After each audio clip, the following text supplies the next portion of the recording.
అంటే మిమ్మల్ని first of all ఒక క్వశ్చన్ జనాలందరూ కూడా అడుగుతా ఉన్నారు సోషల్ మీడియాలో, అంటే కోట్ల రూపాయలు పెట్టి సినిమాలు ఎవరు తీయమన్నారు మిమ్మల్ని?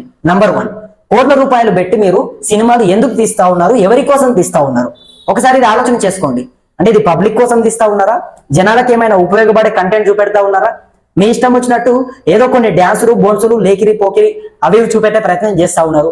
సరే, అది పక్కన పెడితే మళ్ళీ సినిమా తీసిన తర్వాత తీరా చివరికి వచ్చినాక రాష్ట్ర ప్రభుత్వాల దగ్గరికి వెళ్ళి మేము కోట్ల రూపాయలు పెట్టినాము, ఇప్పుడు మీరు మాకు జీవో ఇవ్వకపోతే, టికెట్ల ధరలు పెంచకపోతే మేము నష్టపోతామని చెప్తా ఉన్నారు.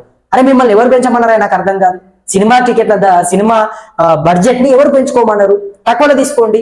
జనాలు వచ్చి మిమ్మల్ని అడిగిర్రా? జనాలు మమ్మల్ని ఎంటర్టైన్ చేయండి, 3 గంటల పాటు మేము బాగా నవ్వాలి, 3 గంటల పాటు మేము మంచిగా ఉండాలి, ఎంజాయ్ చేయాలి సినిమా థియేటర్లో అని చెప్పి మీకు ఏమైనా మెసేజెస్ పెట్టిర్రా? లేదంటే ఇంకేమైనా చేసిర్రా? అంటే సినిమాలు మీకోసం తీసుకుంటా ఉన్నారు, మీ బడ్జెట్లు పెంచుకునేది మీకోసం, మీ స్వార్థం కోసం సినిమాలు తీసుకుంటా ఉన్నారు. ఆ సినిమాలు చూసి జనాలు మోసపోతా ఉన్నారు.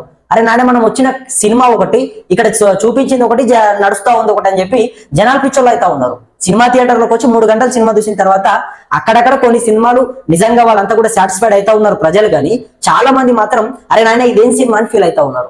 ఇవాళ ఒక టికెట్ ధర మొన్న ఏదైతే తెలంగాణ ప్రభుత్వం జీవో విడుదల చేసింది, అఖండ 2 సినిమా రావాల్సి ఉండే ఇవాళ, కాకపోతే కొన్ని కారణాల వల్ల ఇవాళ అది ఆగిపోయింది.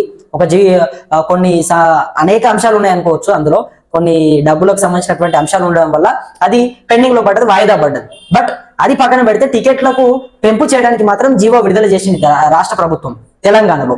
ఒక ప్రీమియర్ షో టికెట్ జిఎస్టీతో కలిపి 8 గంటలకు, రాత్రి 8 గంటల ప్రీమియర్ షో జిఎస్టీతో కలిపి 600 రూపాయలు ప్రకటించారు. అది 3 రోజుల వరకు. సరే, 3 రోజులైనా కూడా సినిమా చూసే ప్రేక్షకులు, సినీ ప్రేమికులందరూ కూడా ఏం కావాలి? 600 రూపాయల టికెట్ పెడితే వాళ్ళు ఎట్లా బ్రతకాలి?